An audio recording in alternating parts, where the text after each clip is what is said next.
윤 작가 주석 TV 채널을 시청하시는 분들께 먼저 권고의 말씀을 드립니다. 성경이 오점이 없는 창조자 하나님의 말씀임을 증명하는 근거는 바로 성경의 예언입니다. 인류 역사에는 예언이 성취된 연대기가 기록되어 있습니다. 성경의 창세기 1에서 11장은 인류 문명의 발상지 메소포타미아 지대에서 최초로 인류 문명이 시작되기 이전에 약 2000년간 거성 문명이 있었다고 기록하고 있습니다. 그리고 메소포타미아 문명 이후 오늘날까지 약 4000년의 역사에서 일어날 일들을 예언했고, 더 나아가서 오늘날 하이테크 산업기술의 기하급수적인 발전이 성경의 종말론에 관한 예언을 성취하고 있다고 기록되어 있습니다. 요한계시록은 성경 전체의 예언들이 성취되는 연대기의 순서를 알려주는 책으로 성경과 인류 역사 전체를 이해하는 틀을 제공합니다. 그러므로 요한계시록을 공부하는 것은 성경과 인류 역사와 도래할 인류의 미래까지도 이해할 수 있어 매우 중요합니다. 계시록 1장 3절을 보면 성경에서 계시록은 공부하는 자에게 축복을 약속하는 유일한 책입니다. 요한계시록을 이해하기 위해서 구약 성경의 예언 중에 성취된 예언과 아직 성취되지 않은 예언에 관한 사전 지식이 필요합니다. 성경적 진리 1에서 7편까지의 영상에 계시록을 이해하기 위한 사전 지식을 요약해 놓았기 때문에 먼저 보시기를 권고합니다. 요한계시록 주석 27편, 적그리스도의 죽음과 부활, 세계 대혼란의 서막, 11장, 환난 중반의 사건들.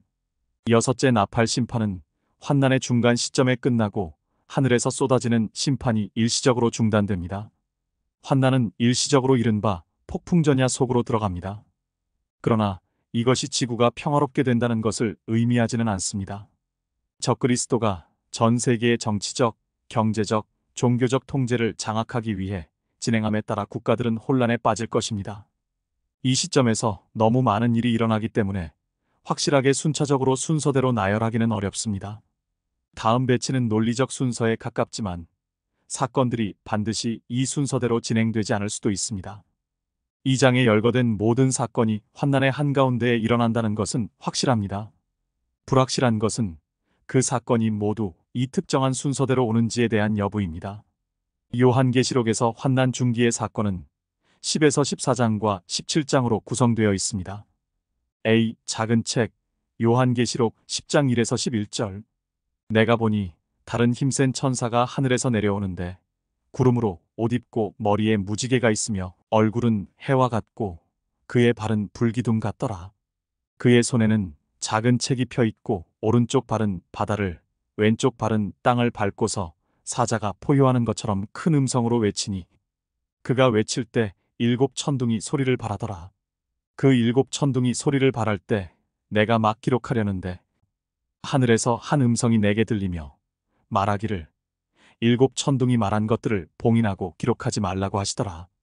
또 내가 본 그 천사가 바다와 땅 위에 서서 하늘을 향하여 그의 손을 들고 하늘과 그 안에 있는 것들과 땅과 그 안에 있는 것들과 바다와 그 안에 있는 것들을 창조하신 영원무궁토록 살아계신 그분을 두고 맹세하기를 더 이상 지체하지 않을 것이라.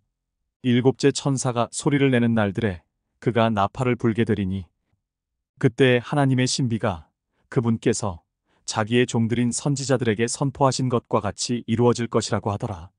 또 내가 하늘로부터 들은 그 음성이 내게 다시 말하여 이르기를 가서 바다와 땅 위에 서 있는 그 천사의 손에 펴놓은 작은 책을 가지라고 하더라. 그래서 내가 그 천사에게 가서 그에게 말하기를 그 작은 책을 내게 주소서라고 하였더니 그가 나에게 말하기를 집어서 먹어버려라. 내 배는 쓰겠지만 내 입에는 꿀처럼 달 것이라 하더라.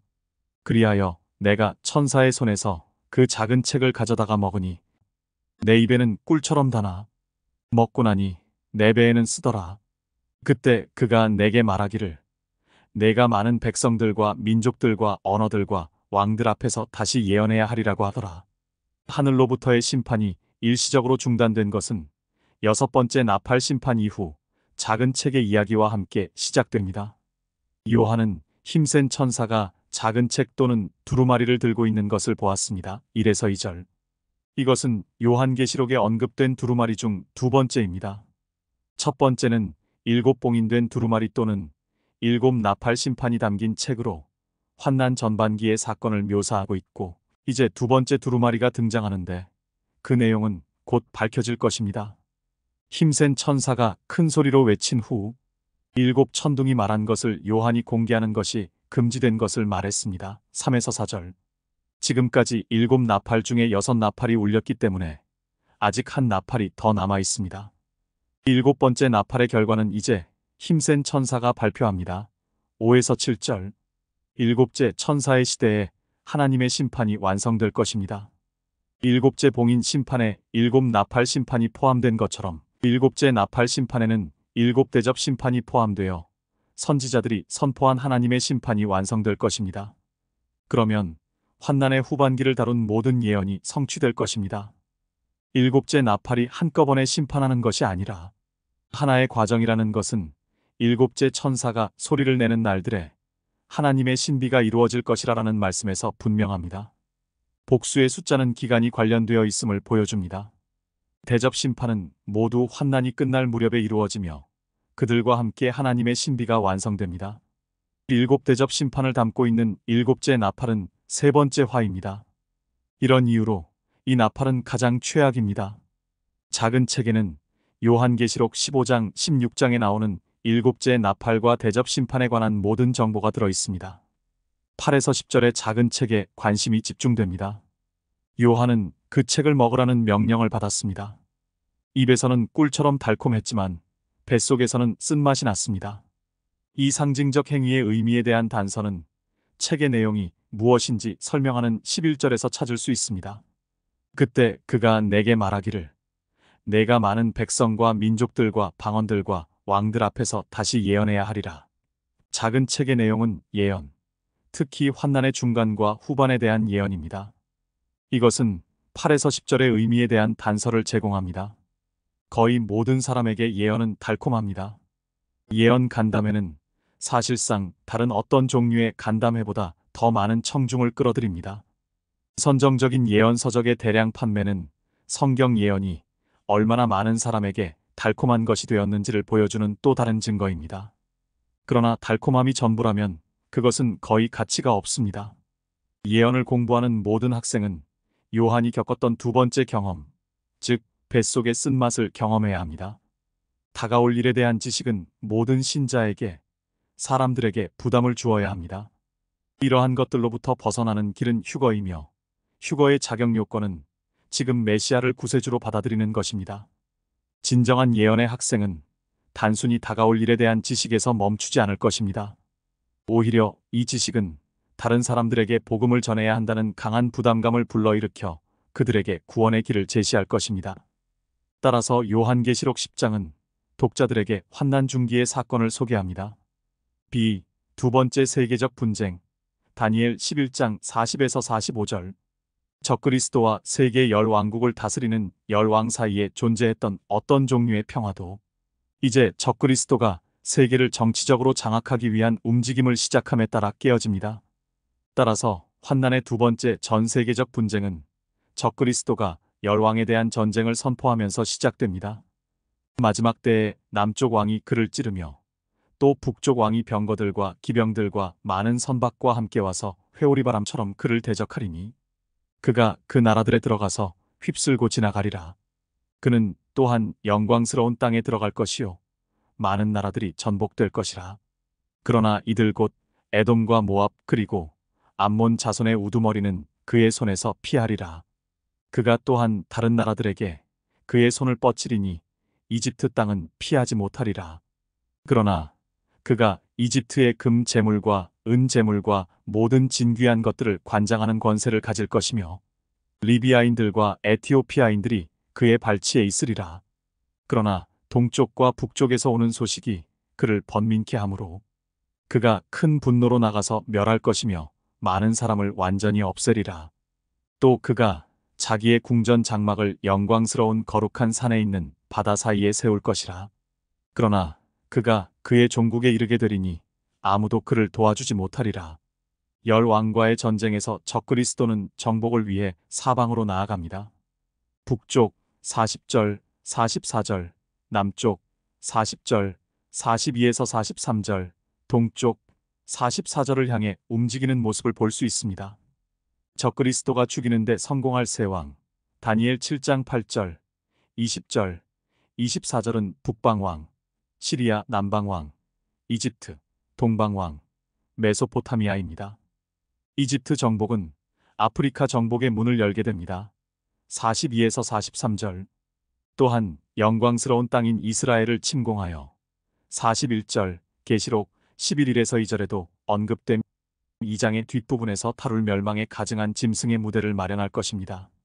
결국 적그리스도는 전 세계를 정치적으로 지배하게 되지만 세 나라는 지배를 피할 것입니다. 에돔, 모압, 암몬. 41절. 이 세 고대 국가는 모두 오늘날 요르단 왕국이라는 하나의 정부 아래 있습니다.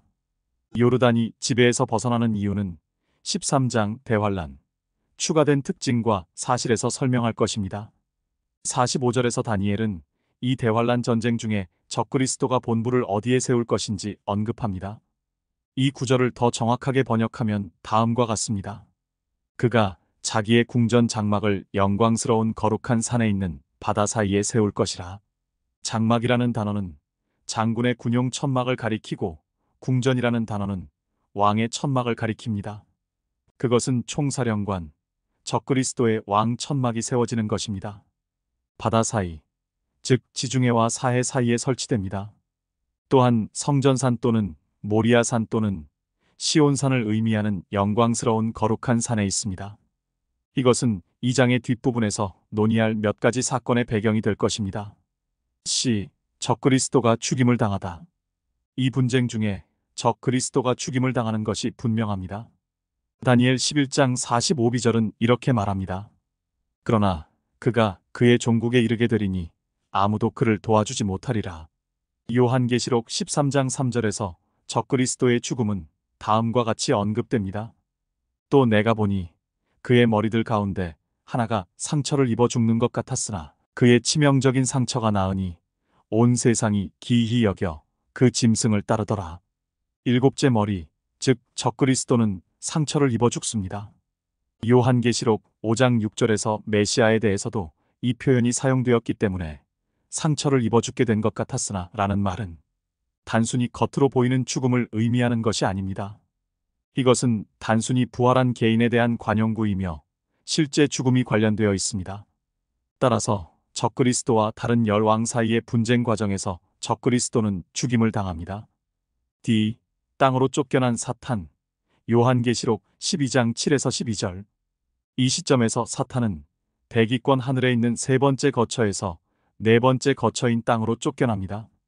또 하늘에 전쟁이 있으니 미카엘과 그의 천사들이 용을 대항하여 싸우고 용과 그의 천사들도 싸우나 그들이 이기지 못하여 하늘에서 더 이상 있을 곳을 찾지 못하더라. 그리하여 그 큰 용이 쫓겨나니 그는 옛뱀 곧 온 세상을 미혹하던 자라. 그가 땅으로 쫓겨나고 그의 천사들도 그와 함께 쫓겨나더라. 또 내가 들으니 한 큰 음성이 하늘에서 말하기를 이제 구원과 능력과 우리 하나님의 나라와 그의 그리스도의 권세가 임하는도다. 이는 우리 형제들을 우리 하나님 앞에서 밤낮 고소하던 그 고소자가 쫓겨났기 때문이니라. 그들이 어린 양의 피와 자기들이 증거한 말로 그를 이겼으니 그들은 죽기까지 자기들의 생명을 사랑하지 아니하였도다. 그러므로 너희 하늘들과 그 안에 거하는 너희는 즐거워하라. 땅과 바다에 사는 자들에게는 화 있으리라. 이는 마귀가 자기 때가 얼마 남지 않았음을 알고 크게 분노하며 너희에게로 내려갔음이라 하더라.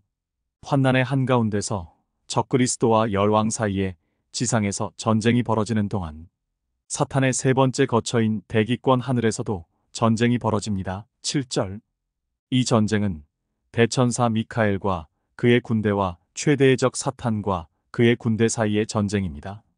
미카엘이 승리하고 사탄과 그의 무리는 대기권 하늘에서 쫓겨나 땅으로 갇히게 되는데 이 땅은 이제 사탄의 네 번째 거처가 됩니다. 8에서 9절. 사탄에게는 5가지 이름이 주어지는데 모두 사탄의 인격과 사역을 묘사합니다. 큰 용에서는 사납고 사나운 모습을 볼 수 있습니다. 옛 뱀은 에덴 동산까지 거슬러 올라가는데 인간을 유혹해 타락시킴으로써 인간에게 죄와 죽음을 가져다 주었기 때문입니다. 대환란은 인간의 죄에 대한 심판입니다. 마귀라는 단어에서 사탄은 하나님의 모든 자녀를 고소하는 자로 간주됩니다. 사탄은 대적자를 의미하며 여기서 하나님의 계획에 반대하는 자로 간주됩니다. 속이는 자로서 사탄은 택함을 받은 자와 택함을 받지 못한 자 모두를 속이려고 시도하는 시기의 대가입니다. 사탄이 유폐된 땅에는 두 가지 결과가 일어납니다. 첫째, 사탄이 하나님 왕국에 들어가는 권리가 없어지고 더 이상 하나님의 보좌 앞에 서서 형제들을 고소하는 자가 될 수 없게 됩니다. 이로 인해 하나님 왕국의 기쁨이 있습니다. 10에서 12의 2절. 둘째, 사탄은 이제 진노로 가득 차 있습니다. 12절. 사탄의 분노는 자신의 시간이 짧다는 사실, 즉 3년 반이라는 사실을 알고 있기 때문입니다. 사탄의 진노로 인해 땅에 화가 있습니다. 이것은 환난의 중후반에 무슨 일이 일어나고 있는지 이해하는데 매우 중요한 요소입니다. 전체 의미는 이 연구의 뒷부분에서 분명해질 것입니다. 이 적그리스도의 부활, 요한계시록 13장 3절. 또 내가 보니 그의 머리들 가운데 하나가 상처를 입어 죽게 된 것 같았으나 그의 치명적인 상처가 나으니 온 세상이 기이히 여겨 그 짐승을 따르더라. 요한계시록 12장의 나머지 부분에서 분명히 알 수 있듯이 사탄은 유대인을 멸망시키기 위한 여정을 시작합니다. 이를 달성하기 위해 시도하는 수단은 요한계시록 13장의 두 짐승이 될 것입니다. 두 장에 대한 자세한 내용은 이 연구를 계속하면서 다룰 것입니다. 그러나 사탄은 적그리스도를 다시 살리는 것으로 이 과정을 시작할 것입니다. 13장 1에서 2절은 앞서 설명했지만 이제 적그리스도를 다시 살리는 것은 사탄이라는 것이 분명해졌습니다. 많은 사람이 적그리스도가 상처를 입어 죽게 된 것 같았으나 라는 구절을 죽은 것처럼 보이지만 실제로는 죽지 않았다는 의미로 받아들입니다. 그러나 요한계시록 5장 6절에서도 메시아에 대해 동일한 관용구가 사용되었으며 메시아가 죽었다는 것은 의심의 여지가 없습니다. 따라서 이 관용구는 부활한 개인을 가리킵니다. 적그리스도도 죽었고 모든 인간의 경험에 따르면 죽은 상태로 있어야 했습니다. 그러나 갑자기 부활로 인해 살아서 숨 쉬고 있습니다. 이 관용구는 다른 곳에서 의미하는 것과 같은 의미, 즉 부활한 개인에 대한 언급을 여기서 의미하는 것임에 틀림없습니다. 본문은 분명히 그의 치명적인 상처가 나으니, 즉 부활로 인하여 치유되었다고 말합니다. 어떤 사람들은 이것을 로마 제국의 부활에 대한 언급으로 해석하기를 원하며 이것이 사람들이 로마 제국을 숭배하기에 충분할 것이라고 생각합니다. 그러나 로마 제국의 부활은 폴란드나 이스라엘의 부활처럼 사람들이 로마 제국을 신으로 숭배하게 만들지는 않을 것입니다. 이런 생각은 순전히 상상에 불과합니다. 숭배하게 만드는 것은 적그리스도의 부활입니다.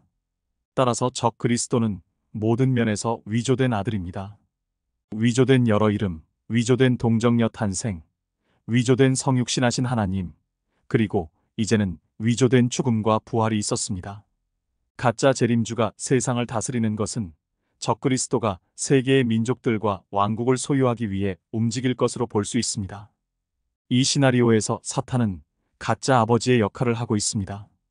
참 아버지께서 참 아들에게 권위를 주셨듯이 가짜 아버지는 가짜 아들에게 권위를 줄 것입니다. F. 죽임을 당한 새 왕. 일곱 왕은 복종하다. 정치적 통제권을 취하려는 적그리스도의 시도는 죽음으로 중단될 것입니다.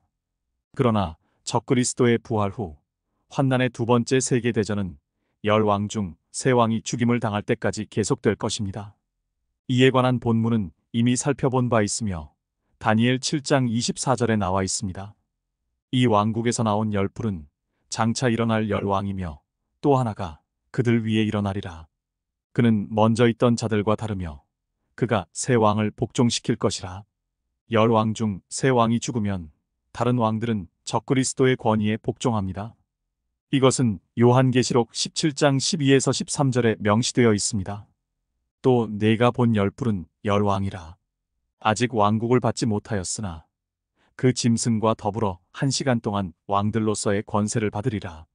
이들이 한 생각을 가지고 자기들의 권세와 능력을 그 짐승에게 넘겨주리라. 짐승의 열풀은 열왕이지만 12절 결국 적그리스도에게 열왕은 자기들의 권력과 권한을 넘겨줍니다. 17절에서도 같은 지적이 나옵니다. 이는 하나님께서 자신의 뜻을 이루시려고 그들의 마음을 일치시켜 그들의 왕국을 그 짐승에게 주도록 하셨음이니 하나님의 말씀이 이루어질 때까지니라. 다른 왕들도 모두 한 마음이 되어 그들의 왕국을 짐승에게 줄 것입니다. 이 복종으로 적그리스도는 요르단을 제외한 전 세계의 정치적 통제권을 장악하는 데 성공할 것입니다. 이 시점에서 환난의 두 번째 정치 체제가 시작될 것입니다. 적그리스도의 다음 목표는 세계 종교를 장악하는 것입니다. 이를 달성하기 위해 모든 종교적 반대를 제거하려고 모색합니다. 여기에는 바빌론 교회, 두 증인, 유대인이 포함됩니다. 성경이 창조주 하나님의 말씀임을 증명해 주는 것은 바로 예언입니다. 구독과 알림을 설정해 놓으시면 매주 일요일 오후 7시에 올리는 요한계시록 주석을 보실 수 있습니다. 요한계시록은 구약 성경의 모세오경과 예언서들, 그리고 신약 성경에 흩어져 있는 모든 예언 중에 이미 성취된 예언들과 오늘날 현재 성취되고 있는 예언들과 성취가 임박한 예언들을 구별하는 틀을 제공합니다.